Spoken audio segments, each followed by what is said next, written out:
Please ma'am, এমন কিছু করবেন না। আমার বাবার চিকিৎসা করানোর জন্য আমি ঢাকায় এসেছি, চাকরি করার জন্য। আর আপনি এসব কি করছেন? যদি স্যার একটাবার দেখতে পায় তাহলে আমাকে চাকরি থেকে বের করে দেবে।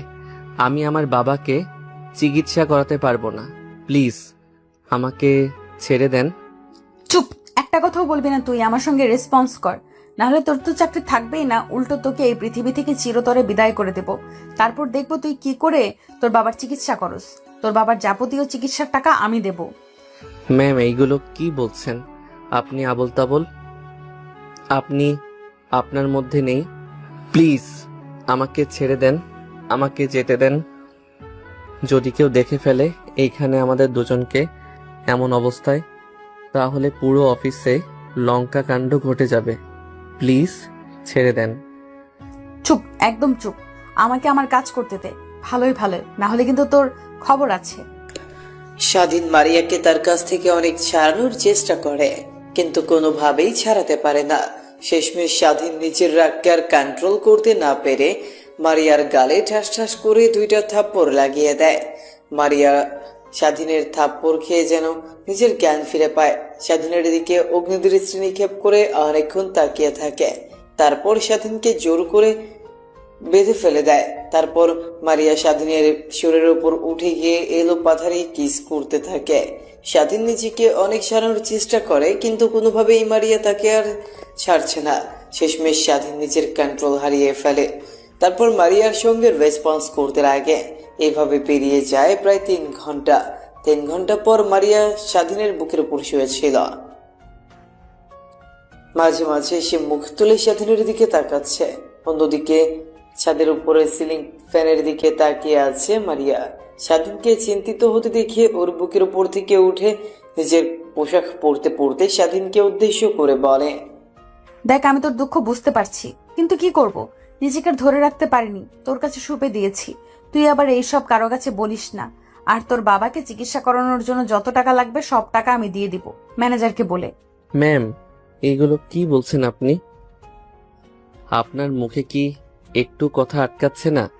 নিজের ব্যাপারে এমন ভাবে কথা বলতে আপনার একটু লজ্জা করছে না?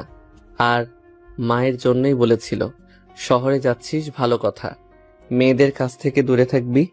শহরের মেয়েরা একদমই বাজে। কিন্তু আমি মার কথায় তেমন একটা প্রকৃতি দেইনি, তাই আমি পার্সোনাল গার্ড হই। কখনো জানতেই পারিনি আপনি আমার সঙ্গে এমন করবেন। তাহলে কখনোই আপনার পার্সোনাল গার্ড হতাম না। দেখো, তোমার কি জানা না জানা তা জানে না, কিন্তু একটা কথা শুনে রাখবেন, তুই আমাকে অনেক ভালো সময় দিয়েছিস, আমি কখনো ভুলতে পারবো না। আর তুই আমার ফার্স্ট টাইম ছিলি। আর শোন, শুয়ে থাকতে হবে না, এখন ফ্রেশ হয়ে নেই। নিজের দিকে একটু তাকা, পুরো শরীরে লিপস্টিকের দাগ লেগে আছে। যদি এমন অবস্থায় বাহিরে যাস তাহলে সবাই উল্টোপাল্টা চিন্তা করবে। যা, ফ্রেশ হয়ে নে। মারিয়ার কথা শুনে স্বাধীন নিজের দিকে তাকায়, দেখে পুরো শরীরে লিপস্টিকের দাগ লেগে আছে। জায়গায় জায়গায় লাভ বার্ডস রক্ত জমে আছে, যেন খুবলে খেতে চেয়েছিল তাকে। স্বাধীন চিন্তা না করে শোয়া থেকে উঠে দেখে তার শরীরে বিন্দু মাত্র পোশাক নেই। মারিয়া তার দিকে এখনো তাকিয়ে আছে। স্বাধীনকে দেখে মারিয়া একটু বাঁকা হেসে বলতে লাগে, নেশার ঘোরে তেমন একটা উপভোগ করতে পারিনি, চল আবারও। না আপু, আমাকে যেতে হবে। স্যার নিশ্চয়ই তার জগিং এর সময় হয়ে গেছে। এখন যদি আমাকে খুঁজে না পায় আর আপনার কাছে এসে আমাকে পায়, তাহলে স্যার আমাকে মেরে টুকরো টুকরো করে নদীতে ভাসিয়ে দেবে। এই অল্প কিছু দিনেই আপনার বাবাকে আমার হাড়ে হাড়ে চেনা হয়ে গেছে। স্বাধীনের কথা যেন মারিয়ার কান অবধি পৌঁছলো না, এখনো তার দিকে বাঁকা হাসি দিয়ে রয়েছে। স্বাধীন তার দিকে মারিয়ার অমনভাবে তাকানো দেখে স্বাধীন প্যান্ট খুঁজতে লাগে। প্যান্ট দেখে খাটের এক কোণায় পড়ে আছে। তারপর প্যান্টটা ধরে তুলতে যাবে, ঠিক তখনই মারিয়া তার কাছে এসে হাত থেকে প্যান্টটা কেড়ে নিয়ে অন্যদিকে ছুঁড়ে ফেলে দেয়। তারপর স্বাধীনের 2 হাত শক্ত করে চেপে ধরে খাটের উপর শুয়ে পড়ে। বাবা আসবে না, আর তোকে ছাড়তে ইচ্ছে করছে না রে। এখন যদি পারতাম তোকে আমার সঙ্গে সব সময় কাছে রাখতাম, আর দিনভর রোম্যান্স করতাম, কাজে যেতাম না। চল একটা কাজ করি, তোকে বিয়ে করে ফেলি। তখন তো তুই আর তালবাহানা দেখাতে পারবি না আমাকে। মারিয়ার কথা শুনেই স্বাধীনের যেন এখন মরিমরি অবস্থা। কোনোভাবে মারিয়াকে ছাড়িয়ে খাট থেকে উঠতে যাবে, ঠিক তখনই পেছন থেকে স্বাধীনের হাত টান দিয়ে মারিয়া তার বুকের উপর স্বাধীনকে ফেলে দেয়, শক্ত করে জড়িয়ে ধরে আর বলতে লাগে, এর আগে অনেক ছেলেকে হাক করেছি, কিন্তু তোর মধ্যে এক অন্যরকম ভালো লাগা কাজ করছে। তোকে ছাড়তে ইচ্ছে করছে না। তোকে জড়িয়ে ধরে যেন আমি দিনের পর দিন রইতে পারবো, হাজারটা পথ পাড়ি দিতে পারবো। মারিয়ার কথা শুনে স্বাধীন মারিয়ার দিকে প্রশ্নসূচক দৃষ্টিতে তাকায়। মারিয়া স্বাধীনের দিকে তাকিয়ে মুচকে হাসি দিয়ে তার ঠোঁটের সঙ্গে ঠোঁট লাগিয়ে চুষতে লাগে। সেভাবে পেরিয়ে যায় প্রায় 5 মিনিট। মারিয়ার হাত থেকে স্বাধীন ছাড়া পেয়ে ঘন ঘন নিঃশ্বাস ফেলতে লাগে। মারিয়ার দিকে একটু রাগী দৃষ্টিতে তাকিয়ে বলতে লাগে, আপনি মানুষ না অন্য কিছু? আর একটু সময় কিস করলে তো আমি মরেই যেতাম। কি বলছিস? সামান্য কিছু সামলাতে পারছিস না, মরে যাওয়ার কথা বলছিস? তাহলে যখন বিয়ে হবে, দিনভর আমার সঙ্গে রোম্যান্স করবি, তখন কেমন লাগবে রে? আমার সঙ্গে কেন রোম্যান্স করতে যাবেন? আপনি একটু আগে তো বললেন অনেক ছেলেকে হাক করেছেন, কিন্তু এমন ফিলিংস পাননি। আমাকে যে হাক করে ফিলিংস পাচ্ছেন, তো ওই ছেলেদের কাছে যান। সাধু সাজতে হবে না রে। তুই কোনো মেয়েকে যে ভোগ করিসনি তার প্রমাণ কি ছিল? হ্যাঁ, আর শোন, সাফ সাফ একটা কথা বলি, আমি একদম ভার্জিন ছিলাম। আর যে ছেলেদের সঙ্গে বললাম না হাক করেছি, ওরা আমার ফ্রেন্ড ছিল, এর বেশি কিছু ছিল না। এখন এই অন্য ছেলেদের কথা বলতেই তোর গায়ে জ্বালা করছে। দেখেন ম্যাম, আমরা গ্রামের ছেলে, তেমন কিছু বুঝি না। আমরা পিওর ছিলাম। আপনারা শহরের মেয়ে, আপনারা অনেক খারাপ। আগে জানলে কখনোই এমনভাবে আপনার পার্সোনাল বডিগার্ড হয়ে থাকতাম না। আর হ্যাঁ, আমি আপনাকে বিন্দু মাত্র বিশ্বাস করি না। যেই মেয়ে জোর করে তার সতীত্ব অন্য ছেলের হাতে তুলে দেয়, সেই মেয়ে আর কি কি করতে পারবে। আর না বলি, আপনি একদম বাজে মেয়ে। আপনার মতো বাজে মেয়েকে কখনো আমি কেন, কোনো ছেলে বিয়ে করবে না। আমার সঙ্গে আপনি আপনার বিয়ের কথা মাথা থেকে একদমই ছেড়ে ফেলুন। স্বাধীনের কথা শুনে পপির গায়ে যেন 100 ডিগ্রি রাগ উঠে যায়। পপি নিজেকে আর কন্ট্রোল করতে না পেরে স্বাধীনের হাতের পাশে থাকা ড্রিম লাইটটা দিয়ে বাড়ি দেয়। স্বাধীন তার হাত চেপে ধরে খাটে শুয়ে পড়ে। স্বাধীনকে কষ্ট পেতে দেখে মারিয়ার কেমন যেন অনুশোচনা বোধ কাজ করে নিজের মধ্যে। তোর সাহস কি করে হয় আমার সম্পর্কে এমন কথা বলতে? ড্রিঙ্ক করি, বন্ধুদের সাথে আড্ডা দেই, ছোটখাটো পোশাক পরি, তার মানে এই না নিজের ইজ্জত বিলিয়ে বেড়াই। আর শোন, তুই ফার্স্ট যে ছেলে আমার গায়ে টাচ করেছে। আর এই দেখ। কথাটা বলে মারিয়া কোনো মতে নিজেকে সামলে নিয়ে ওয়াশরুমে চলে যায়। অন্যদিকে স্বাধীন তার হাত চেপে ধরে এখনো খাটের উপর শুয়ে থেকে ঘুমাচ্ছে। হাতের অনেক অংশে এখনো কাজ ঢুকে আছে। স্বাধীন নিজেকে আর দমাতে না পেরে অজ্ঞান হয়ে যায়। অন্যদিকে মারিয়া ওয়াশরুম থেকে বের হয়ে সামনের দিকে তাকিয়ে দেখে স্বাধীন এখনো সেই অবস্থায় খাটের উপর শুয়ে আছে। একটু চিন্তা হয়, স্বাধীনের কাছে গিয়ে গায়ে হাত দেয়, দেখে স্বাধীনের কোনো রেসপন্স নাই। অনেকটা চমকে উঠে নাকের সামনে হাত দিয়ে দেখে এখনো নিঃশ্বাস ফেলছে। তারপর টেবিলের উপর থেকে পানির গ্লাসটা নিয়ে এসে স্বাধীনের বুকে পানি দিতে লাগে। ঠিক তখনই স্বাধীনের জ্ঞান ফিরে আসে। হাতের ব্যথা এখন দ্বিগুণ। তারপর কোনো রকম শোয়া থেকে উঠে বসে মিটমিট করে সামনের দিকে তাকিয়ে দেখে মারিয়া দাঁড়িয়ে আছে, এখনো তার হাতে পানির গ্লাস। স্বাধীন নিজেকে সামলে নিয়ে দাঁড়াতে যাবে, ঠিক তখনই তাল সামলাতে না পেরে পড়ে যেতে যাবে। ঠিক তখনই কোনো মতে মারিয়া স্বাধীনকে জড়িয়ে ধরে টাল সামলাতে না পেরে স্বাধীনকে নিয়ে খাটের উপর পড়ে যায়। স্বাধীনের চোখ বন্ধ করে ফেলে। কোনো মতে তাকিয়ে দেখে মারিয়া তার দিকে ছলো ছলো দৃষ্টিতে তাকিয়ে আছে। স্বাধীন মারিয়াকে তার কাছ থেকে সরিয়ে দিয়ে উঠে দাঁড়িয়ে রুম থেকে বের হতে যাবে। ঠিক তখনই মারিয়া স্বাধীনকে বলে, আসুন, এই অবস্থায় নিয়ে বের হোস না রুমের বাইরে। যতক্ষণ রুমের মধ্যে আছিস নিয়ে চিন্তায় আছি। তুই এইখানে বস, আমি বাইরে থেকে ফার্স্ট এড বক্স নিয়ে আসছি। তারপর তোর হাতটা ব্যান্ডেজ করে দিই। তারপর তুই না হয় ফ্রেশ হয়ে রুম থেকে বের হয়ে যাস। তোর শরীরে অনেকটা অংশ এখনো লিপস্টিক লেগে আছে। যদি নিচে চাস তাহলে বাসার সবাই অবশ্যই তোকে দেখে ফেলবে আর অনেকে অনেক কথা বলবে। মারিয়ার কথা শুনে স্বাধীন দরজার কাছ থেকে সরে এসে খাটে বসে পড়ে। মারিয়া ওয়ার্ড্রপ থেকে জামা কাপড় বের করে পরিধান করে রুমের বাইরে চলে যায়। তারপর ফার্স্ট এড বক্স নিয়ে আসে রুমে স্বাধীনের কাছে। তারপর চেয়ার টেনে স্বাধীনের সামনে গিয়ে বসে। ফার্স্ট এড বক্স থেকে সাবধান বের করে হাতে যেখানে যেখানে কাজ লেগে কেটে গেছে সেখানে সেখানে পরিষ্কার করতে লাগে। তারপর সুন্দরভাবে স্বাধীনের হাত ব্যান্ডেজ করে দেয়। স্বাধীন উঠে দাঁড়াতে যাবে, ঠিক তখনই আবার বসে পড়ে। শরীর অনেক ক্লান্ত হয়, রাতভর তার উপর অত্যাচার হয় আর হাত কেটে রক্ত বের হয়, অনেকটা ক্লান্ত সে। তারপর পপি কোনো মতে স্বাধীনকে ধরাধরি করে ওয়াশরুমে নিয়ে যায়। তারপর স্বাধীনের শরীরে যেখানে যেখানে লিপস্টিকের দাগ লেগে আছে সেখানে সেখানে ভালোভাবে পরিষ্কার করে দিতে লাগে। স্বাধীন অনেকটা অবাক হয়ে যায়, মারিয়ার মধ্যে যেন এক অন্য মেয়েকে দেখতে পাচ্ছে সে। মারিয়ার দিকে একবার নজর যেতে দেখে মারিয়ার চোখ অশ্রুতে ছলছল করছে, যেন নিমেষেই বাঁধা ভেঙে সেটা বের হতে পারে। স্বাধীনকে ফ্রেশ করে রুমে এসে স্বাধীনকে খাটের উপর বসিয়ে দেয়, তারপর যত্ন সহকারে স্বাধীনের শার্ট পরিয়ে দেয়। তারপর মারিয়া বিছানার চাদরটা তুলে অন্য আরেকটা বিছানার চাদর পেরে দেয়। স্বাধীন এখনো ঠাই মেরে সেখানে বসেছিল, ঠিক তখনই মারিয়া স্বাধীনের কাছে সে কপালে ঘন একটা চুম্বন করে। স্বাধীন বুঝতে পারে না মেয়েটির আবার কি হলো। একটু পর স্বাধীনকে ছেড়ে দিয়ে মারিয়া বলতে লাগে, সরি তোমার সঙ্গে তখন অমন ব্যবহার করার জন্য। আসলে সব মেয়ে তার উপর আরোপকে অস্বীকার করতে পারে, কিন্তু তার চরিত্রে যদি কোনো আরোপ লাগে তাহলে নিজেকে আর কন্ট্রোল করতে পারে না। তাই আমিও কন্ট্রোল করতে না পেরে তোমার সঙ্গে এমন ব্যবহার করে ফেলেছি। I am extremely sorry, please তুমি আমাকে ক্ষমা করে দাও। মারিয়ার কথা তার কান অবধি যেন এখনো পৌঁছয় না। স্বাধীন মারিয়াকে তার কাছ থেকে কোনো মতে সরিয়ে দরজা খুলে রুম থেকে বের হয়ে তার রুমে চলে যায়। স্বাধীন তার রুমে গিয়ে পোশাক পরিবর্তন করে মারিয়ার বাবার রুমের সামনে চলে আসে। দরজায় কড়া নাড়তেই মারিয়ার বাবা দরজা খুলে দেয়। কি ব্যাপার স্বাধীন, তোমার আজ ঘুম থেকে উঠতে লেট হয়ে গেছে? প্রত্যেকদিন তুমি এসে আমাকে ঘুম থেকে তুলে দাও, তারপর আমি নামাজ পড়ে আমি জগিং করতে যাই, কিন্তু আজ এত লেট হয়েছে, কি হয়েছে তোমার?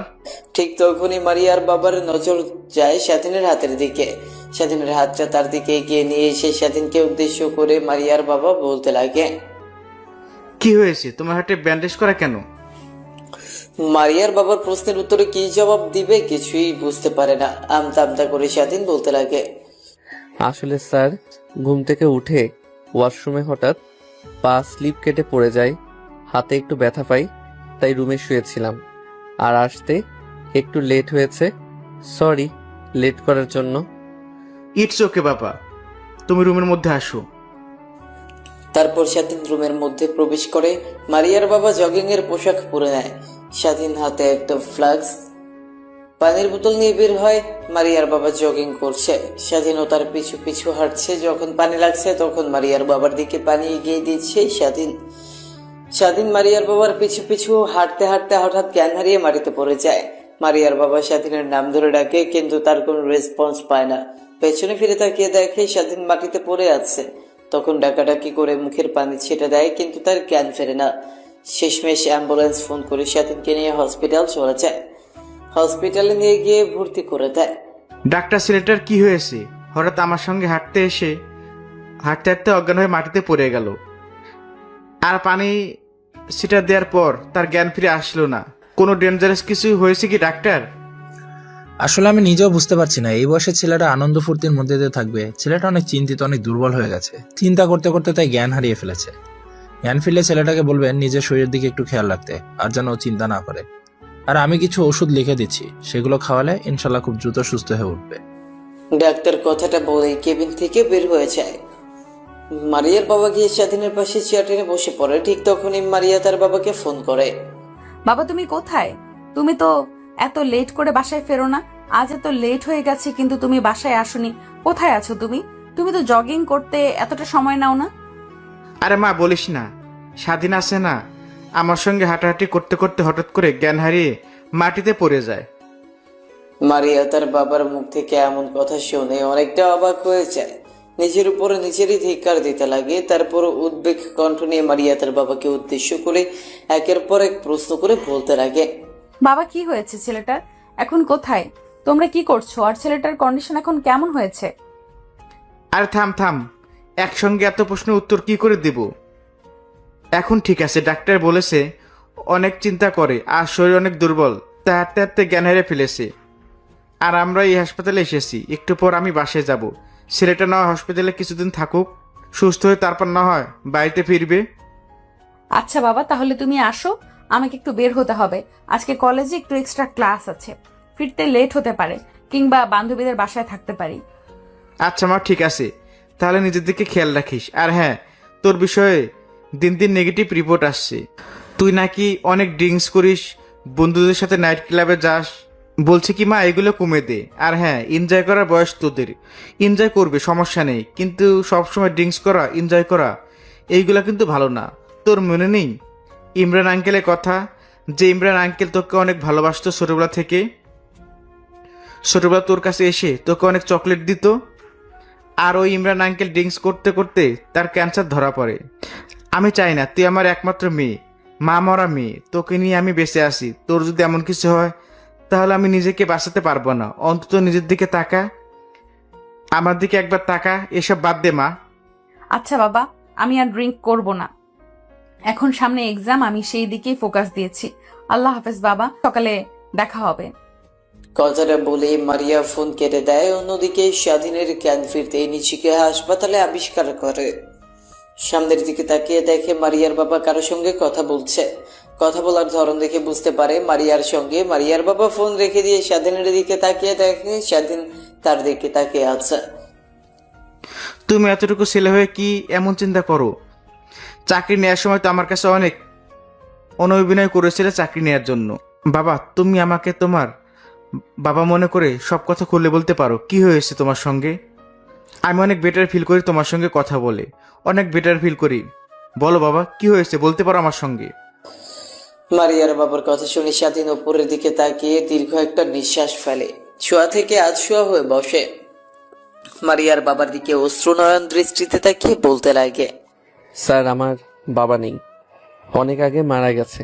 আমার বয়স যখন 10 বছর, তখন আমার বাড়িতে মা আর একটা বোন আছে, আমার থেকে ছোট, ওর 13 বছর। পৃথিবীতে আমার আর আমার বোনের মা ছাড়া কেউ নেই। মা আমাকে অনেক কষ্ট করে লেখাপড়া করাইছে। আমি লেখাপড়া করতে চাইনি। মার দুঃখ কষ্ট দেখে চেয়েছিলাম তার সঙ্গে সংসারের হাল ধরবো, কিন্তু আমি যে স্কুলে পড়তাম সেই স্কুলের স্যার মাকে বলেছিল আমি নাকি অনেক ভালো স্টুডেন্ট, তাই মা যেভাবেই হোক আমাকে লেখাপড়া করাইছে। কিন্তু আপনার বাসায় কাজে যোগ দেওয়ার আগে 7 দিন আগে হঠাৎ মা জ্ঞান হারিয়ে ফেলে তার কর্মস্থলে। তারপর তাকে ধরাধরি করে হাসপাতালে নিয়ে যায়। আমি শুনি বাসা থেকে হাসপাতালে চলে যাই।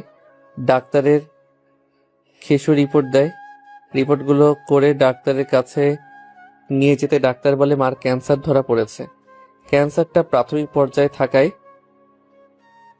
চাইলেই আমার মাকে অপারেশন করে সুস্থ করা যাবে। অপারেশন করতে 20 লক্ষ টাকা। আমি চিন্তিত হয়ে পড়ি 20 লক্ষ টাকা কিভাবে জোগাড় করব। যেখানে সংসারই চলে টেনে টুনে, সেখানে কিভাবে এতগুলো টাকা জোগাড় করব। বাড়ি আর অল্প কিছু জায়গা ছিল, সেই জায়গাটুকু বিক্রি করেও 20 লক্ষ টাকা হবে না। তাই আর কিছু চিন্তা না করে ঢাকায় চলে আসি চাকরি নেওয়ার জন্য। যদি কোনোভাবে চাকরি নেই, তারপর সেই কর্মস্থল থেকে 20 লক্ষ টাকা অ্যাডভান্স চাই।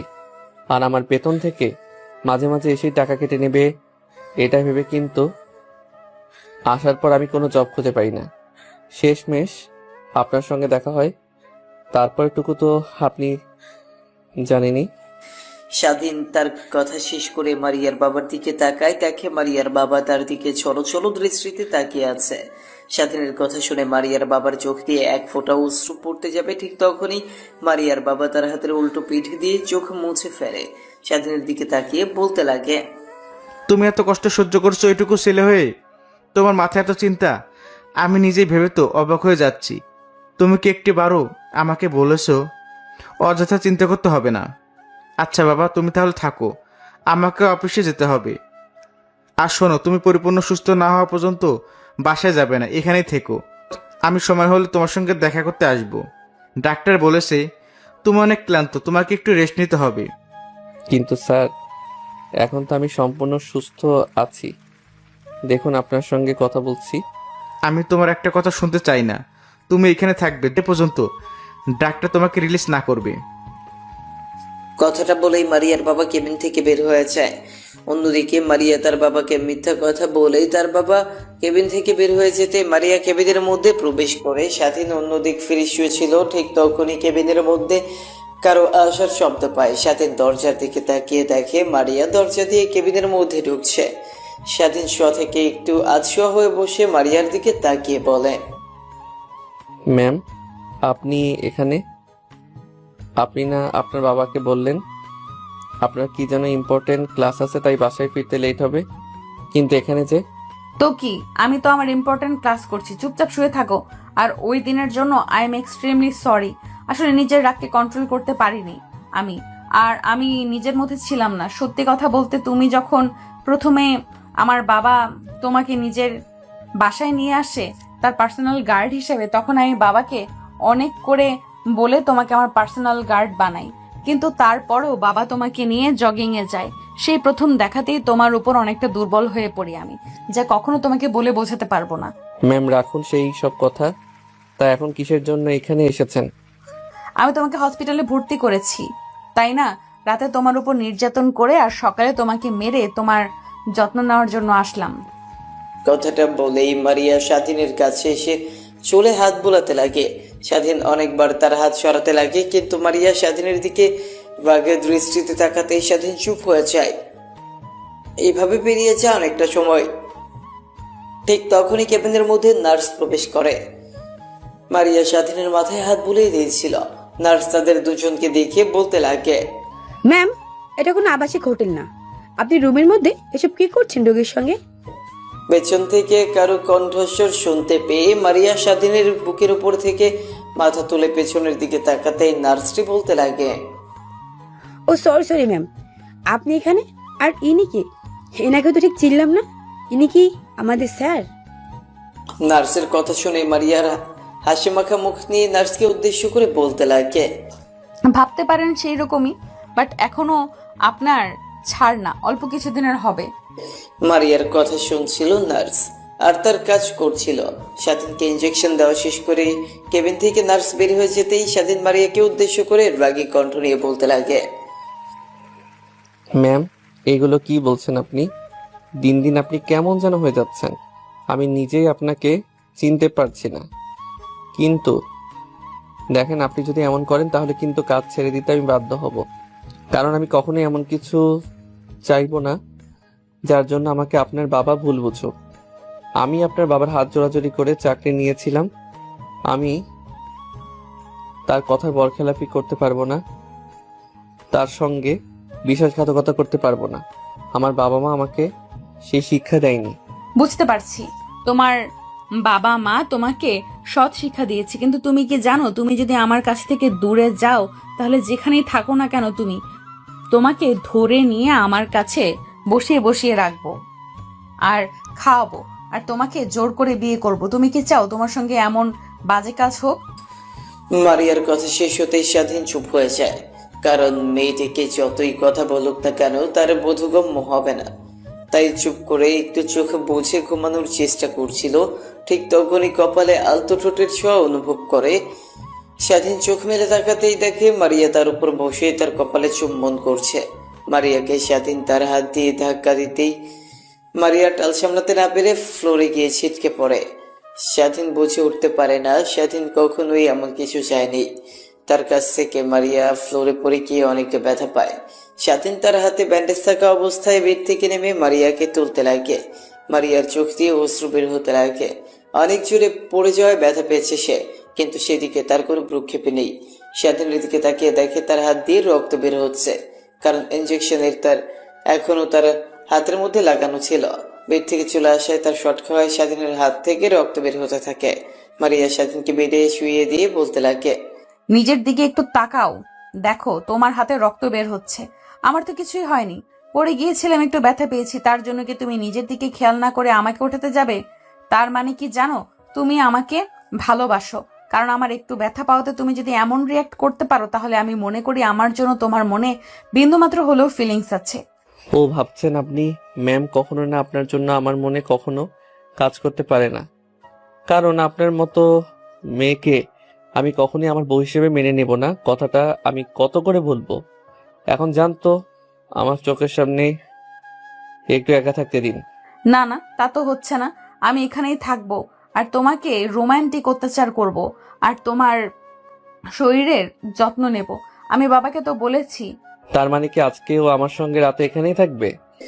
স্বাধীনের কথা শুনে মারিয়া একটু বাঁকা হেসে মাথা দিয়ে হ্যাঁ বোঝায়। ম্যাম, আপনি কি পাগল হয়ে গেছেন নাকি? আপনার ভাবসাব আমার ভালো লাগছে না। আপনি এখানে থাকবেন মানে আপনি চলে যান, যদি কেউ দেখতে পায় তাহলে অনেক খারাপ হয়ে যাবে। আর স্যার তো বলেছে সে যে কোনো সময় আমাকে দেখতে আসতে পারে। যদি এসে দেখে আপনি আমার কেবিনে বসে আছেন তখন কি রিয়েক্ট করবে স্যার, বুঝতে পারছেন? সবাই যা করে তাই করবে। তার মেয়ে আর মেয়ের জামাই একই কেবিনে আছে। দেখ ভালো, আপনার সঙ্গে কথা বলে। কথাটা বলেই স্বাধীন অন্য পাশ ফিরে জানলা দিয়ে বাহিরের দিকে তাকিয়ে আছে। বুঝে উঠতে পারে না সময়টা কত হয়েছে। হাতে ফোনটা নিয়ে দেখে তার মায়ের অনেকগুলো মিস কল। স্বাধীন অবাক হয়ে যায়। অবাক হয়ে স্বাধীন তার মায়ের কাছে ফোন করতে যাবে, ঠিক তখনই তার মা ফোন করে বসে। স্বাধীন ফোন রিসিভ করে কানের পাশে ধরতেই ওই পাশ থেকে তার মা বলতে লাগে, কিরে বাবা, তোকে সে কখন থেকে ফোন করছি কিন্তু তোর ফোনের সারা শব্দ পাচ্ছি না। ফোনটা একবার রিসিভ করছিস না, কি হয়েছে তোর জানিস? তোকে নিয়ে একটা খারাপ স্বপ্ন দেখেছি আমি, তাই তোকে নিয়ে অনেক চিন্তা হচ্ছে রে বাপ। তুই বাসায় চলে আয়, তোর বাবার রেখে যাওয়া জমি তুই কাজ করে খা। আমাকে তো চিকিৎসা করাতে হবে না, আল্লাহ যতদিন হায়াত দিয়েছে ততদিন এই পৃথিবীতে বেঁচে থাকবো। তাই একদিন বেশি কিংবা একদিন কমও এই পৃথিবীতে থাকবো না রে। ফোন করে শুধু এই একটা কথাটাই বল। আসলে কাজের চাপ অনেক তো, তাই ফোন হাতে নিয়ে দেখিনি। আচ্ছা, তোমার এখন শরীরের কি অবস্থা? আর বোনের কি খবর? ও ঠিক মতো স্কুলে যাওয়া আসা করে না তো? হ্যাঁ যাই তো, ও তোর সঙ্গে কথা বলার জন্য পাগল হয়ে গেছে, কিন্তু তুই তো তখন ফোন ধরলি না, স্কুলে গেছে। সেটা যখন তোকে আবার ফোন করব তখন না হয় তুই ফোন রিসিভ করিস। আচ্ছা মা। তারপর স্বাধীন তার মায়ের সঙ্গে কথা বলতে লাগে। অন্যদিকে মারিয়া পাশে চেয়ার নিয়ে বসে স্বাধীন তার মায়ের সঙ্গে কথোপকথনগুলো শুনছিল আর মুচকে মুচকে হাসছিল। আসলে মারিয়ার মা অনেক আগেই মারা গিয়েছে, তার জন্মের 2 বছর পর। গল্পে অনেকটা দূরেই তো চলে আসলাম। এবার আপনাদেরকে নায়ক আর নায়িকার পরিচয় করিয়ে দিই। নায়কের নাম স্বাধীন, মা বাবার একমাত্র সন্তান, ছোট্ট একটা বোন আছে। স্বাধীনের বাবা একটা রোড অ্যাক্সিডেন্টে অনেক আগেই মারা গিয়েছে।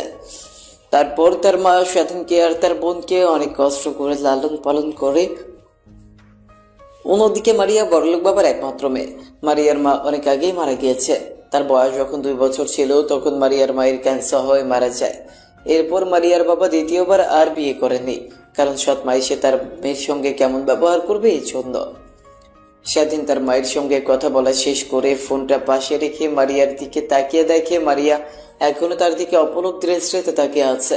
মারিয়াকে তাকাতে দেখে স্বাধীন তার মুখের সামনে তুড়ি বাজাতে মারিয়ার যেন ধ্যান ভেঙে যায়। শাশুড়ি মা কি করে জানলো তোমার কিছু হয়েছে? আর তুমি তো তোমার মাকে কিছুই বললে না। তুমি হসপিটালে ভর্তি, অনেক ক্লান্ত হয়ে। কি বলছেন আপনি শাশুড়ি মা? মানে আর হ্যাঁ, মাকে বলতে যাব কেন? সে শুনলে অনেক চিন্তা করবে আমাকে নিয়ে। অযথা তাকে চিন্তায় ফেলতে যাব কেন? আর হ্যাঁ, আপনি নেক্সট টাইম থেকে আমার মাকে শাশুড়ি মা বলবেন না। একবার বলবো, 1000 বার বলবো, 100 বার বলবো। আপনি কি করবেন? আমার মুখ দিয়ে বলবো আমি, আপনি বলার কে? স্বাধীন জানে এখন মারিয়াকে যতই ভাবে বোঝানোর চেষ্টা করুক না কেন কিন্তু কোনোভাবেই বুঝবে না। তাই স্বাধীন তার মাথার নিচে হাত দিয়ে অন্য হাত তার চোখের উপরে রেখে একটু ঘুমানোর চেষ্টা করে। ঘুমানোর চেষ্টা করতে সারাদিন স্বাধীন ঘুমের জগতে পা দেয়। অন্যদিকে তার দিকে একটা তীক্ষ্ণ দৃষ্টি তাকিয়ে আছে। এভাবে পেরিয়ে যায় অনেকটা সময়। স্বাধীন ঘুম থেকে উঠে আজানের শব্দে চারদিকে তাকিয়ে দেখে সন্ধ্যা নেমে এসেছে। বুঝতে পারে এটা মাগরিবের আযান দিয়েছে। স্বাধীন শোয়া থেকে উঠে বসতে যাবে, ঠিক তখনই বুকের উপর ভার অনুভব করে। বুকের দিকে তাকিয়ে দেখে তার বুকের উপর কেউ একজন শুয়ে আছে। চুলগুলো সরিয়ে দেখে মারিয়া শুয়ে আছে। ঘুমন্ত চেহারা যেন এক অন্যরকম ভালো লাগা কাজ করে স্বাধীনের মধ্যে। কে বলবে এই মেয়েটা ঘুমের রাজ্য থেকে ফিরে এলে রাগী বদমেজাজে একটা মেয়ে হয়ে যায়। কথাগুলো ভাবতে ভাবতে স্বাধীন মারিয়ার দিকে তাকিয়েছিল। ঠিক তখনই মারিয়ার ঘুম ভেঙে যায়। স্বাধীন কি করবে বুঝে উঠতে পারে না, তাই পুনরায় কেবিনে শুয়ে পড়ে যেন মারিয়া বুঝতে না পারে। একটু পর মারিয়ার ঘুম ভেঙে গেলে স্বাধীনের দিকে কিছুক্ষণ তাকিয়ে থাকে, তারপর তার কপালে আলতো করে একটা চুমু দিয়ে শোয়া থেকে উঠে বসে পড়ে। তারপর কেবিন থেকে কোথায় যেন চলে যায়। মারিয়া কেবিন থেকে চলে যেতেই স্বাধীন হাঁপ ছেড়ে বাঁচে। হয়তো মেয়েটা চলে গেছে বাসায়, এমনটাই ভাবতে লাগে। ভাবতে ভাবতে ফোনটা হাতে নিয়ে তার মার কাছে ফোন করে তার ছোট বোনের সঙ্গে কথা বলতে লাগে। কথা বলছিল, ঠিক তখনই খট করে দরজা খোলার শব্দ পায়। দরজার দিকে তাকিয়ে দেখে মারিয়া তার হাতে অনেকগুলো খাবারের বক্স নিয়ে কেবিনের মধ্যে প্রবেশ করছে। স্বাধীন তার মার সঙ্গে সংক্ষিপ্ত কিছু কথা বলে ফোন রেখে দিয়ে মারিয়ার দিকে তাকিয়ে বলতে লাগে, আপনি বাসায় যাননি এখনো? এইখানে যে আমি এত ভেবেছি, আমি তো ভেবেছি আপনি বাসায় চলে গেছেন। তোমাকে হসপিটালে এরকম ভাবে রেখে আমি কি করে বাসায় থাকতে পারি বলো? তাই যাইনি। আর কিছুই তো খাওনি তুমি, এদিকে আসো, তোমাকে খাইয়ে দিচ্ছি। আমার ক্ষুধা লাগেনি, আপনি খান। বললেই হলো ক্ষুধা লাগেনি মানে? সে কখন থেকে না খেয়ে রয়েছো, নিশ্চয়ই তোমার অনেক ক্ষুধা লেগেছে। মুখে মুখে বলছো না। এদিকে আসো, তোমাকে আমি খাইয়ে দিচ্ছি। আচ্ছা ম্যাম, আপনাকে খাইয়ে দিতে হবে না, আমাকে দিন, আমি নিজের হাতে খেতে পারবো। মহান আল্লাহ তাআলা আমাকে হাত দিয়েছে, আমি কেন পরনারীর হাত দিয়ে খাবার খাবো? পরনারী মানে? কিছুদিন পরে তোমাকে বিয়ে করব। আর হ্যাঁ, আমি বলেছি খাইয়ে দেব তো খাবে। আমার মুখে মুখে তুমি দিন দিন অনেক কথা বলছো, যা আমার একদমই পছন্দ নয় কিন্তু। স্বাধীন মারিয়ার মুখের উপর আর কোনো কথা না বলে মারিয়ার কথা অনুযায়ী খাবার খেতে লাগে। মারিয়া স্বাধীনকে খাবার খাইয়ে দিয়ে পানি খাইয়ে দেয়। তারপর পুনরায় তার সামনে চেয়ারে বসে ফোনে ফেসবুক স্ক্রলিং করছিল। অন্যদিকে স্বাধীনের কপালে চিন্তার ভাঁজ পড়ে যায় আর মনে মনে ভাবতে লাগে। ঠিক তখনই মারিয়ার দিকে একটু বাঁকা চোখ নিয়ে তাকিয়ে স্বাধীন আর মনে ভাবতে লাগে, এইখানে বুঝি আমার আর চাকরি করা হচ্ছে না ম্যাম? দিন দিন আমার সঙ্গে যেরকম আচরণ করা শুরু করেছে, যদি স্যার কোনোভাবে টের পেয়ে যায় তাহলে আমাকে চাকরি থেকে বের করে দেবে। আমি আমার মার চিকিৎসা করাতে আর পারবো না। জানি না ম্যাম এরকম করছেন কেন, আগে তো এরকম ছিল না, হঠাৎ করে কি হলো তার? না, যেভাবেই হোক আমাকে ম্যামের কাছ থেকে দূরে থাকার চেষ্টা করতে হবে। যদি না পারি তাহলে সব ইচ্ছায় তার কাছ থেকে দূরে চলে যাব, যেন আমাকে আর সে কখনোই খুঁজে না পায়। এতটা দূরে চলে যাব। ঠিক তখনই মারিয়ার দিকে একটু বাঁকা চোখ নিয়ে তাকিয়ে স্বাধীন আর মনে ভাবতে লাগে, কি মায়াবী চেহারা, তার দিকে একবার কেউ যদি তাকায় তাহলে দৃষ্টি সরাতে পারবে না। কিন্তু সে আমার মধ্যে কি এমন খুঁজে পেয়েছে যে আমার উপর উঠে পড়ে গেছে? নাকি সবগুলো তার ভোগ বিলাসিতার জন্য? সে আমার সঙ্গে হাতে ওইসব করে অনেক মজা পেয়েছে, তাই আমাকে তার কাছে যাচ্ছে। ছি ছি স্বাধীন, তুই এগুলো কি ভাবছিস? আনমনে কথাগুলো বলছিল আর নিজেকে নিজেই বোঝাচ্ছিল। ঠিক তখন মারিয়া ফোন সাইডে রেখে কেবিনে বসে স্বাধীনের মাথা তার কোলের উপর রেখে মাথায় হাত বুলোতে লাগে। জানি না রে, পিছে তোর মধ্যে কি এমন লুকিয়ে আছে যে তোর প্রতি আমাকে এতটা দুর্বল করে ফেলেছে। বিশ্বাস কর, তোকে ছাড়া এক মুহূর্তও আমার থাকতে ভালো লাগে না। তুই বাসা থেকে বের হলে আমার যেন দম বন্ধ হয়ে যায়। কখন তোর সঙ্গে দেখা করব, এই 2 মাসে বুঝে গিয়েছি তোকে ছাড়া আমি একদমই অচল। তোকে যে করেই হোক আমার লাইফে আমার আগামী পথ চলার জন্য লাগবে। তুই কি হবি আমার আগামী পথ চলার সঙ্গী? ছি ছি স্বাধীন, তুই এগুলো কি ভাবছিস? দেখুন ম্যাম, আপনি অনেক সুন্দর, আপনি বেটার কাউকে ডিজার্ভ করেন, আমাকে না। আমি সামান্য একটা ছেলে, মাসে কয়টা টাকা উপার্জন করি বলেন? আপনি কখনোই আমার কাছে আর সুখে থাকতে পারবেন না। আপনি বড়লোক বাবার একমাত্র মেয়ে, যার কিনা প্রত্যেক দিন সে টাকা খরচ করে আমি তা 1 মাসে উপার্জন করে। আপনি কখনোই আমার কাছে সুখে থাকতে পারবেন না ম্যাম। আগে থেকে বেটার হবে আপনি অন্য কাউকে আপনার জীবনসঙ্গী হিসেবে চয়েস করেন, আমাকে না। স্বাধীনের কথা শেষ হতেই মারিয়া এসে স্বাধীনের মুখে এলো পাথরে কিস করতে লাগে। স্বাধীন থমেরে মারিয়ার প্রত্যেকটা কিস অনুভব করতে লাগে। একটু পর মারিয়া স্বাধীনকে ছেড়ে দিয়ে বলতে লাগে, শোনো, তোমাকে কিস করার বিন্দুমাত্র ইচ্ছা আমার ছিল না, কিন্তু তুমি নিজেই তা করে নিলে। হ্যাঁ, আরেকটা কথা, তুমি যদি কখনো আমাকে ম্যাম বলে ডাকো বা আপনি করে ডাকো তাহলে তোমার খবর আছে। এখন থেকে তুমি করে আর আমার নাম ধরে কিংবা জান সোনা এসব বলে ডাকবে। দেখুন, আপনি আমার মালকিন, তো আপনাকে ম্যাম বলে ডাকবো, এটাই তো বাস্তব। আমি কখনো আপনাকে নাম ধরে কিংবা তুমি করে ডাকতে পারবো না। স্বাধীনের কথা শেষ হতেই মারিয়া স্বাধীনকে আবার কিস করতে লাগে। প্রায় 5 মিনিট পর স্বাধীনকে ছেড়ে দেয়। স্বাধীন হাঁপাতে লাগে। মারিয়া মুচকে একটু বাঁকা হেসে স্বাধীনকে উদ্দেশ্য করে বলে, এখনো কি তুই তোর আগের সিদ্ধান্তেই অটুট থাকবি, নাকি আমাকে কিংবা আপনি করে বলি এই রোমান্টিক অত্যাচার সহ্য করবি? কোনটা বাকি তোর ইচ্ছে? স্বাধীন ভালো করেই জানে তার সঙ্গে যত কথা বাড়াবে ততই তার জন্য খারাপ। তাই মারিয়ার কোল থেকে মাথা সরিয়ে বালিশের উপর রাখতে যাবে।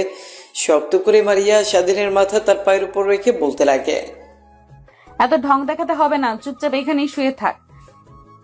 স্বাধীন মারিয়ার পায়ের উপর থেকে মাথা না সরিয়ে সেভাবেই শুয়ে থাকতে লাগে। মারিয়া তার মনের আনন্দে স্বাধীনের মাথায় হাত বোলাতে লাগে আর গুনগুন করে গান গাইতে লাগে। স্বাধীনের অনেকটা ভালো লাগে, মনোমুগ্ধকর পরিবেশ। এইভাবে পেরিয়ে যায় পুরো দিনটা। স্বাধীনের কাছ থেকে একটু পরে মারিয়া বিকালের দিকে ডাক্তার চেক আপ করতে কেবিনে আসে। ঠিক তখনই স্বাধীনের চোখে কিছু একটা পড়ে। মারিয়া স্বাধীনের চোখ থেকে সরাতে নিলে দুজনের চোখে চোখাচোখি হয়।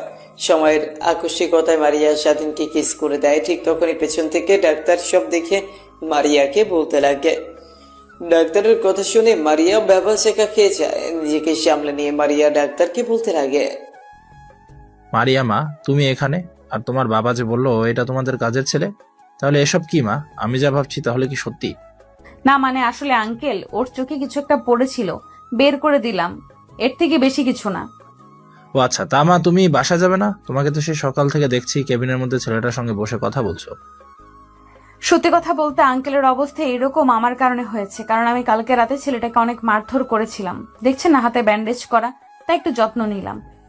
তারপর ডাক্তার মারিয়ার সঙ্গে আরো কিছু কথা বলে কেবিন থেকে বেরিয়ে যায়। আসলে স্বাধীনকে যে হাসপাতালে ভর্তি করা হয়েছে এটা মারিয়াদেরই হাসপাতাল।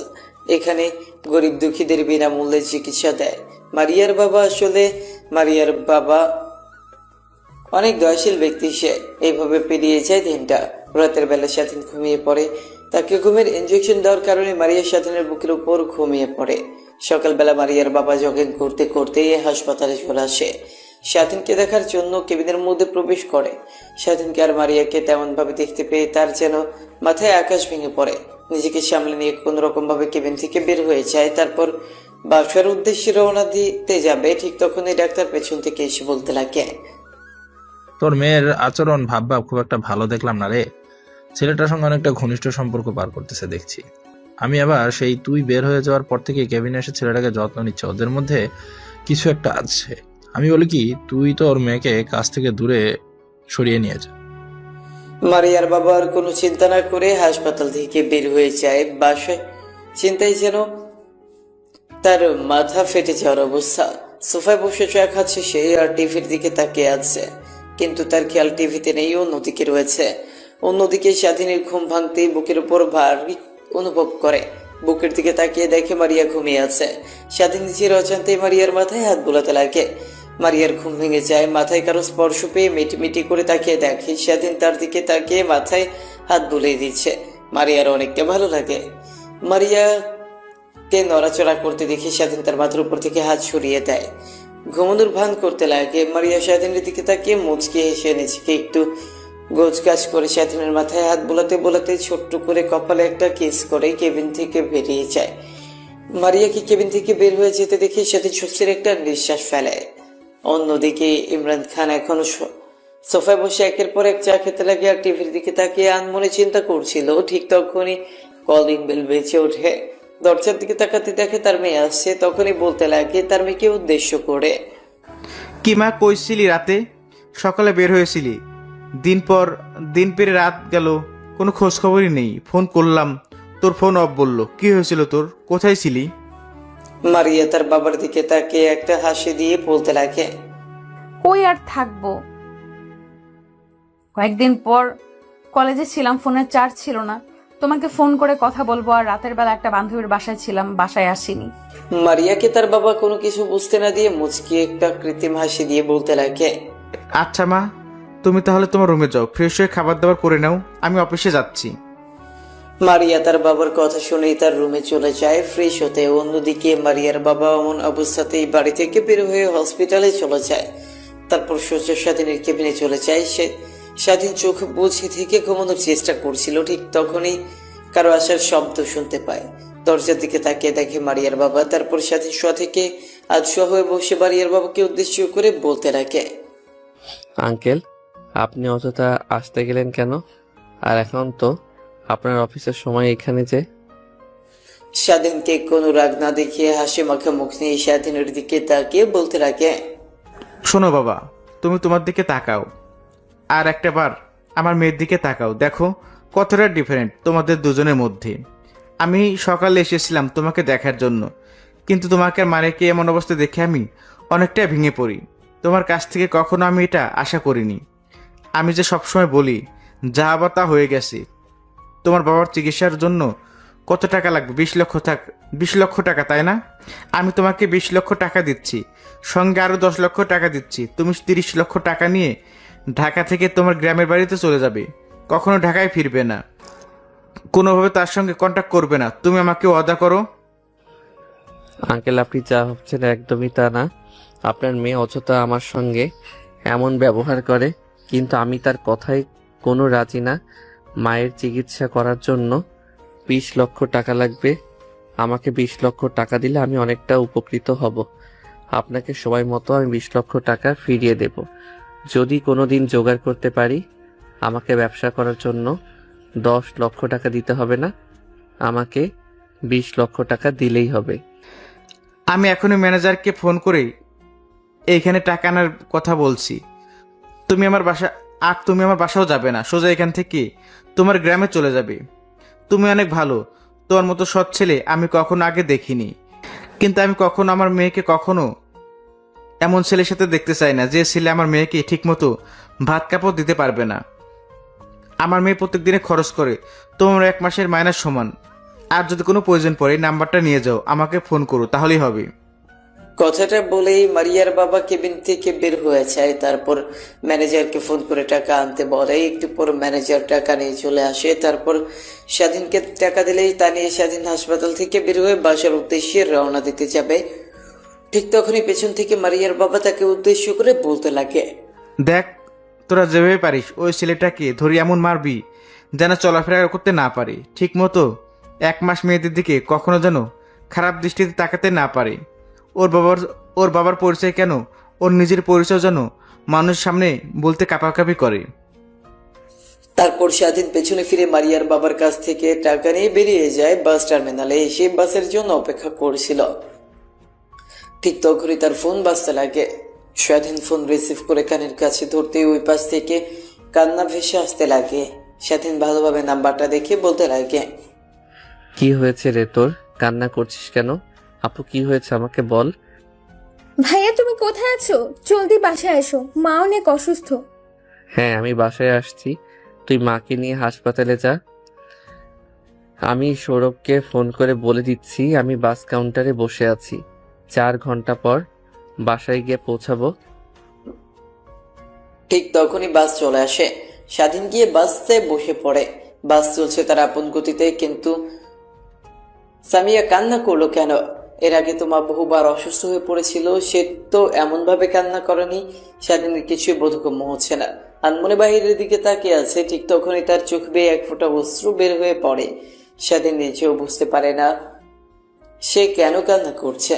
ঠিক তখনই পুনরায় ফোন বাজতে লাগে। ফোনের স্ক্রিনের দিকে তাকিয়ে দেখে সৌরভ ফোন করেছে।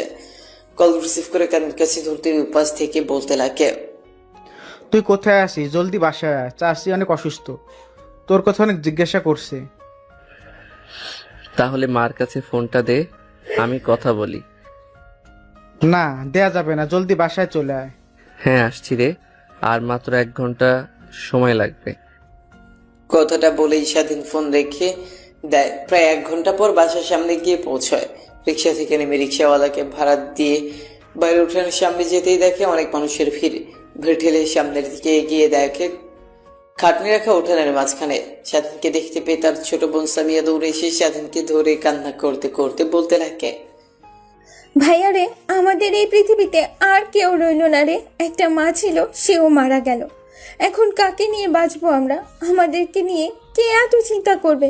আমাদেরকে কে দেখাশোনা করবে রে? সামিয়ার কথা শুনে স্বাধীনের মাথায় যেন আকাশ ভেঙে পড়ে। কাঁধ থেকে ব্যাগটা মাটিতে পড়ে যায়। তারপর খাটনির কাছে গিয়ে দেখে তার মারের লাশ। স্বাধীন তার মার মুখ ধরে কান্না করতে করতে বলতে লাগে, মা, তুমি এত কষ্ট করে আমাদেরকে মানুষ করালে, আমরা একটু তোমাকে শান্তিতে থাকতে দিলাম না। সারা জীবন ভর তুমি কষ্ট করলে। বাবা চলে যাওয়ার পর থেকে তুমি আমাদেরকে বিন্দু মাত্র বাবা নেই অনুভব করতে দাওনি। যখন জ্বালাতো তুমি এনে দিতে, যত কষ্টই হোক না কেন। আর তুমি চলে যাচ্ছ আমাদেরকে ছেড়ে। কত কষ্ট হচ্ছে মা, তুমি জানো?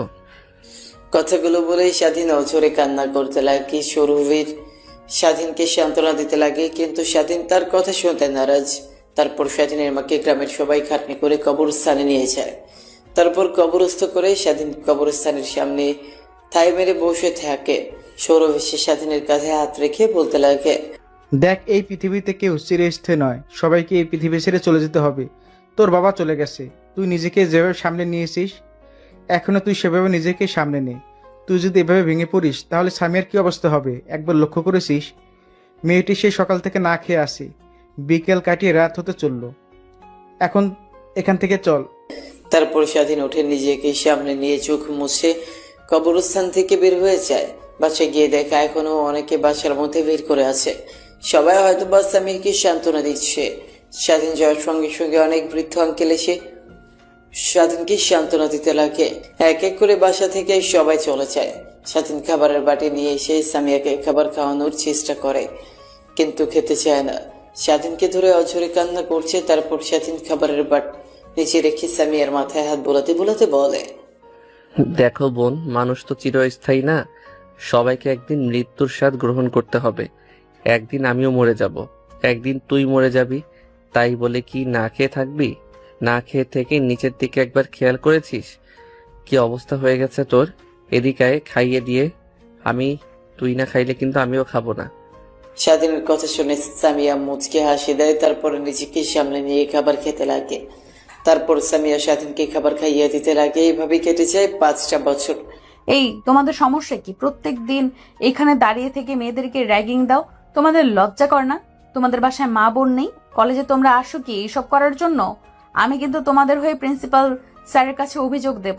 তারপর আমি দেখি তোমাদের কি করে এই কলেজে পড়ালেখা করো। ম্যাডাম, আপনার কাজ আমাদেরকে শিক্ষা দেওয়া, আমাদের ক্লাসরুমের মধ্যে, কিন্তু বাইরে না। আপনি আপনার কাজ করেন, আমরা আমার কাজ করি। আর কি বললেন? আমাকে কলেজ থেকে বের করে দিবেন? হাসি পাইল। আপনি আমাকে কলেজ থেকে বের করে দিবেন? আমি কি আপনি হয়তো জানেন না, আমি কলেজের সভাপতির ছেলে। আমাকে দেখে সঙ্গে প্রিন্সিপাল স্যারও ভয় পায়, আর সেই কিনা আমাকে কলেজ থেকে বের করে দিবে? ম্যাম, আসেন তো। এই জানোয়ারের বাচ্চাগুলোর সঙ্গে কথা বলে কোনো লাভ নেই।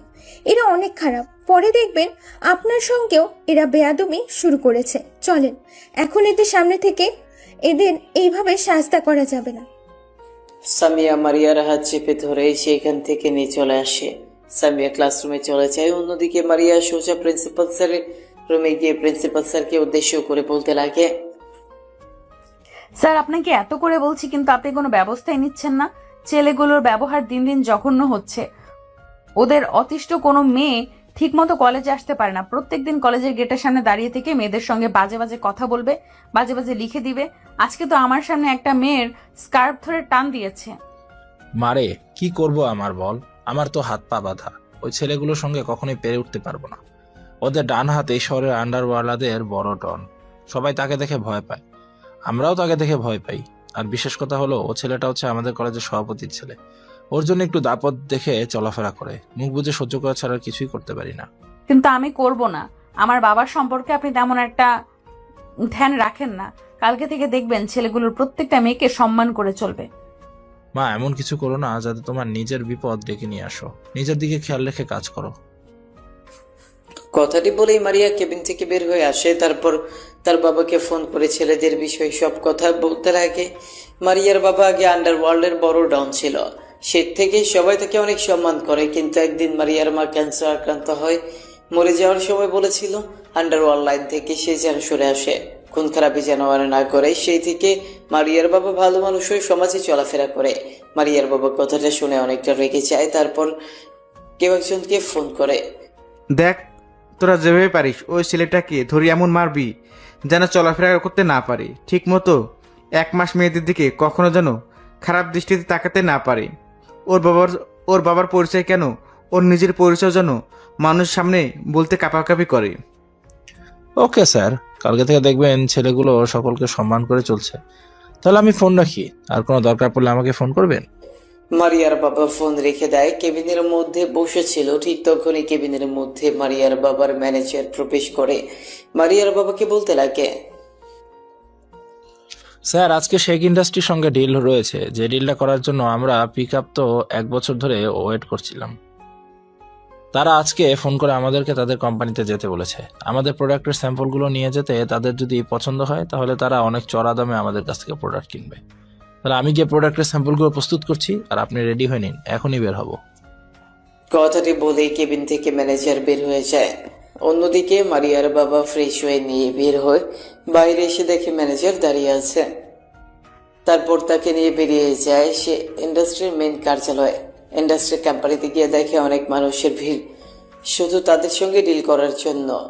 কিন্তু সে ইন্ডাস্ট্রি এত খামখেয়ালি করে না। ভালো মালামাল আর সুন্দর প্রোডাক্ট ছাড়া কখনোই কারোর সঙ্গে ডিল করে না। এর অল্প দিনে এই শেখ ইন্ডাস্ট্রি পৃথিবীর মাঝে নাম করে ফেলেছে। তাই এখন বাংলাদেশ স্টকন দখল করে রেখেছে তারা। অন্যদিকে মারিয়ার বাবার জানার আগ্রহ। মাত্র 24 বছরের একটা ছেলে মাত্র 4 বছরে কোম্পানি খুলে সেটা আবার বাংলাদেশের টপে নিয়ে গেছে। তীব্র আকাঙ্ক্ষা নিয়ে কেবিনের বাইরে বসে আছে। তখনই মারিয়ার বাবা ডাক আসে কেবিনে। মারিয়ার বাবা আর ম্যানেজার প্রবেশ করে চেয়ারটের সামনে বসে পড়ে। অন্যদিকে শেখ ইন্ডাস্ট্রির মালিক পত্রিকা পড়ছিল। মুখের সামনে থেকে পত্রিকাটা সরাতেই মারিয়ার বাবা অবাক হয়ে সামনে থাকা লোকটার দিকে তাকিয়ে আছে। মুখ ফসকে বের হয়ে যায়। বাবা স্বাধীন, তুমি এখানে? তাহলে কি তুমি কি সেই ইন্ডাস্ট্রির মালিক? স্বাধীন মারিয়ার বাবাকে এখানে দেখতে পেয়ে অবাক হয়ে যায়। তারপর নিজের চেয়ার থেকে নেমে মারিয়ার বাবার সামনে এসে তার পা ধরে সালাম করতে করতে বলতে লাগে, জি স্যার, আমি সেই স্বাধীন যাকে দরিদ্র বলেছিলেন, যার মার চিকিৎসা করানোর জন্য 20 লক্ষ টাকা দিয়েছিলেন, আমি সে। তুমি এইখানে? I am not believe this boy. মারিয়ার বাবার কথা শুনে স্বাধীন মুচকে একটা হাসি দেয়। তারপর তারা চেয়ারে গিয়ে টেবিলের উপর থাকা কলিং বেলটা বাজাতেই সেখানে পিয়ন চলে আসে। তারপর পিয়নকে উদ্দেশ্য করে স্বাধীন বলতে লাগে, আজকে আর কারোর সঙ্গে দেখা করব না, আজকে ভালো লাগছে না। আমার বাহিরে যারা আছে সবাইকে যেতে বলুন। পিয়ন স্বাধীনের কথা শুনে বাইরে গিয়ে সবাইকে চলে যেতে বলে। সবাই চলে যায়। অন্যদিকে স্বাধীন মারিয়ার বাবাকে উদ্দেশ্য করে বলতে লাগে, স্যার, আজকে এইসব যা দেখছেন সব আপনার। আপনি আমাকে 20 লক্ষ টাকা দিয়েছিলেন না? সেই টাকা থেকে আজ 20,000 কোটি টাকার মালিক আমি হতে গেলে সবকিছু আপনার। আমি শুধু বুদ্ধি খাটিয়ে ইউজ করেছি। কেন বাবা? তুমি তো তোমার মায়ের চিকিৎসা করানোর জন্য 20 লক্ষ টাকা নিয়েছিলে, তার মানে কি তোমার মার চিকিৎসা করাওনি? মারিয়ার বাবার কথা শুনে স্বাধীন উপরের দিকে তাকিয়ে দীর্ঘ একটা নিঃশ্বাস ফেলে বলতে লাগে, না স্যার, আপনার কাছ থেকে টাকাগুলো নিয়ে বাসে উঠতে যাব, ঠিক তখনই বাসা থেকে ফোন আসে। মা অনেক অসুস্থ, টাকা নিয়ে যেতে যেতে মা মারা গেছে। অনেকটা ভেঙে পড়ি। ছোট্ট বোনের দিকে তাকিয়ে নিজেকে সামলে নেই। তারপর ঢাকায় চলে আসি। 20 লক্ষ টাকা দিয়ে ছোট্ট একটা ব্যবসা প্রতিষ্ঠানগুলি, সেই থেকে আজ এত দূর পর্যন্ত এসেছে। আমি তোমার চোখে স্পষ্ট বিজয়ের লক্ষণ দেখেছিলাম। তুমি অনেক বিনয়ী, তুমি অনেক সৎ, এর জন্য তুমি আজকে এই পর্যায়ে আসতে পারছো। তোমার কোম্পানির প্রোডাক্ট সবই চোখ বুঝে কিনতে পারে, অন্যরা কোম্পানির প্রোডাক্টস কিনতে পারে না বলে সেসব কথা। আর আই এম এক্সট্রিমলি সরি, সেদিন তোমাকে অপমান করে 20 লক্ষ টাকা দিয়ে হাসপাতাল থেকে বের করে দিয়েছিলাম তার জন্য। না স্যার, কে বলছেন এগুলো আপনি? সেদিন আমাকে কোথায় আপনি অপমান করেন?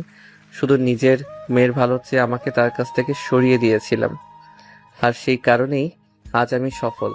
তা স্যার, মারিয়া ম্যাডাম এখন কেমন আছে? হ্যাঁ, অনেক ভালো আছে। তারপর স্বাধীনের সঙ্গে টুকটাক অনেক কথা বলতে লাগে মারিয়ার বাবা। এভাবে অনেকটা সময় পার হয়ে যায়। মারিয়ার বাবা কোম্পানির সঙ্গে ডিলটা কনফার্ম করলো। মারিয়ার বাবা কোম্পানি থেকে বের হয়ে তার মেয়েকে ফোন করে। ওই পাশে মারিয়া ফোন রিসিভ করতেই মারিয়ার বাবা বলতে লাগে, মারে, আজকে স্বাধীনকে দেখলাম। কথাটা শুনে মারিয়ার হৃদয়ের মধ্যে এক অন্যরকম ভালো লাগা কাজ করে। বাবা, তুমি স্বাধীনকে দেখেছো? কোথায় বাবা, কোথায় বলো আমাকে। তারপর মারিয়ার বাবা মারিয়াকে স্বাধীনের লোকেশন দিয়ে দেয়। অন্যদিকে কলেজ থেকে তাড়াহুড়া করে বের হতে যাবে, ঠিক তখনই সামিয়ার সঙ্গে ধাক্কা লাগে। নিজেকে সামনে নিয়ে মারিয়া বলে, সরি দেখতে পাইনি। ম্যাম, এত তাড়াহুড়ো করে কোথায় যাচ্ছেন আপনি? তারপর মারিয়া লোকেশনটা বলে সামিয়া শুনে অবাক হয়ে যায়। নিজেকে সামনে নিয়ে মারিয়াকে উদ্দেশ্য করে বলতে লাগে, ম্যাম, আমি বাসায় যাব, ভালো লাগছে না, এর জন্যই ক্লাসরুম থেকে বের হয়েছি। আমার বাসা ওইদিকে, আপনি যদি একটু নামিয়ে দিতেন। আচ্ছা, তাহলে তুমি আসো, আমি তোমার বাসার সামনে তোমাকে নামিয়ে দিয়ে না হয় আমার গন্তব্যস্থলে যাব। তারপর মারিয়া সামিয়াকে নিয়ে গাড়ি করে বেরিয়ে পড়ে।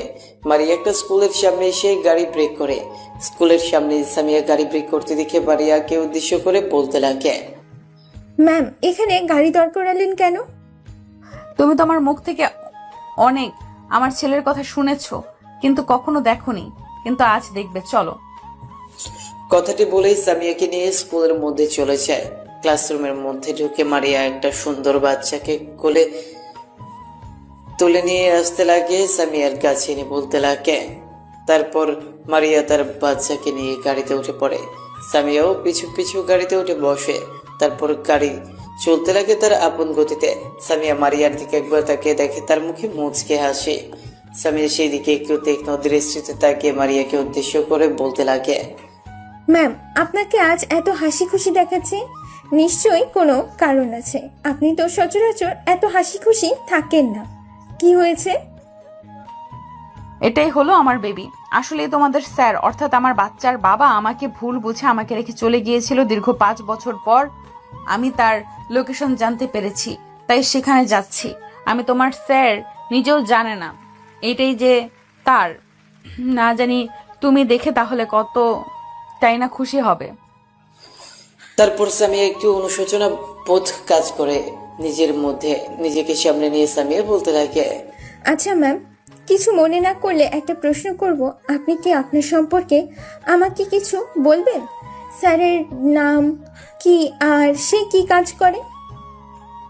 তোমাদের স্যারের নাম স্বাধীন শেখ, ইন্ডাস্ট্রির মালিক। কি ম্যাম, সত্যি? মালিক, হ্যাঁ সত্যি, কিন্তু আগে তোমাদের স্যার এমন ছিল না, অনেক গরিব ছিল। জানি না হঠাৎ করে এত বড়লোক কোটিপতি কি করে হয়ে গেল। আজ কাজ করছিলাম, ঠিক তখনই বাবা ফোন করে বলল স্বাধীনকে সে দেখেছে এই ঠিকানায়, তাই আমি সেখানেই যাচ্ছি। সামিয়ার সঙ্গে কথা বলতে বলতে মারিয়া লোকেশনের চলে আসে। গাড়িটা ব্রেক করে নেমে যায়। তার ছেলেকে কোলে তুলে নিয়ে সামিয়াকে উদ্দেশ্য করে বলতে লাগে, তাহলে তুমি বাসায় চলে যাও, আমি ভেতরে যাব। কথাটা বলেই মারিয়া কোম্পানির ভেতরে ঢুকে পড়ে। গেটে দারোয়ান অনেকবার দাঁড় করানোর চেষ্টা করে, কিন্তু সবাইকে পাশ কাটিয়ে কোম্পানির ভেতর প্রবেশ করে। তারপর ম্যানেজারকে ডাক দিয়ে বসের কেবিন কোনটা সেটা জিজ্ঞেস করতেই ম্যানেজার বলে দেয়। খট করে দরজা খুলে কেবিনের মধ্যে ঢুকে দেখে স্বাধীন ল্যাপটপে কাজ করছিল। হঠাৎ খট করে দরজা খোলাই সামনের দিকে তাকিয়ে দেখে দাঁড়িয়ে আছে তারপর একটা ফুটফুটে সন্তান। আনুমানিক বয়স 4 থেকে 4.5 বছর হবে। মারিয়া স্বাধীনের কাছে গিয়ে স্বাধীনকে জড়িয়ে ধরে এলো পাথারে চুমু খেতে লাগে। স্বাধীন বিরক্ত হয়ে মারিয়াকে ধাক্কা দিয়ে নিজের কাছ থেকে সরিয়ে দিয়ে বলতে লাগে, কে আপনি? আর আপনার সাহস কি করে হয় আমাকে সে জড়িয়ে ধরে আমাকে কিস করার? তুমি আমাকে চিনতে পারছো না?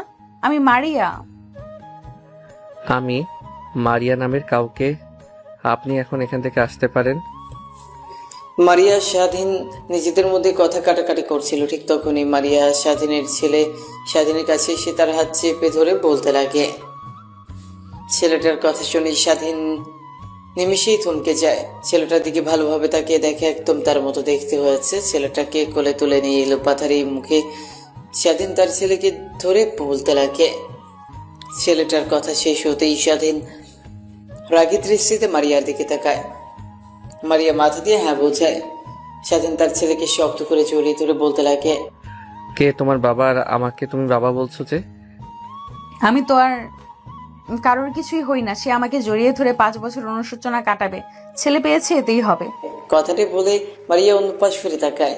স্বাধীন তার ছেলেকে কোলে তুলে মারিয়াকে জড়িয়ে ধরে কপালে চুমু দিতে লাগে। ঠিক তখনই খট করে দরজা লাগানোর শব্দ শুনতে পায়। দরজার দিকে তাকিয়ে দেখে সামিয়া। মারিয়া একটু অবাক হয়ে সামিয়াকে উদ্দেশ্য করে বলে, সামিয়া, তুমি এখানে যে, আর তুমি বাসায় যাওনি? আমার তো একই প্রশ্ন। ভাইয়া, তুমি বিয়ে করেছো আমাকে না জানিয়ে, তাও আবার 5 বছর আগে। মারিয়া, তুমি সামিয়াকে চেনো?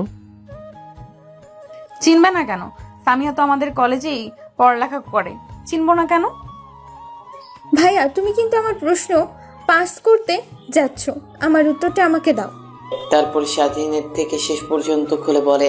তারপর স্বাধীনের কোল থেকে তার ছেলেকে নিজের কোলে নিয়ে বলতে লাগে, তোমাদের দুজনের সঙ্গে আমার কোনো কথা নেই।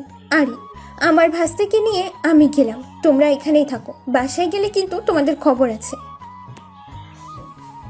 কথাটা বলেই স্বাধীনের ছেলেকে নিয়ে সামিয়া কেবিন থেকে বেরিয়ে যায়। সামিয়া কেবিন থেকে বেরিয়ে যেতেই স্বাধীন মারিয়াকে শক্ত করে জড়িয়ে ধরে কিস করতে লাগে।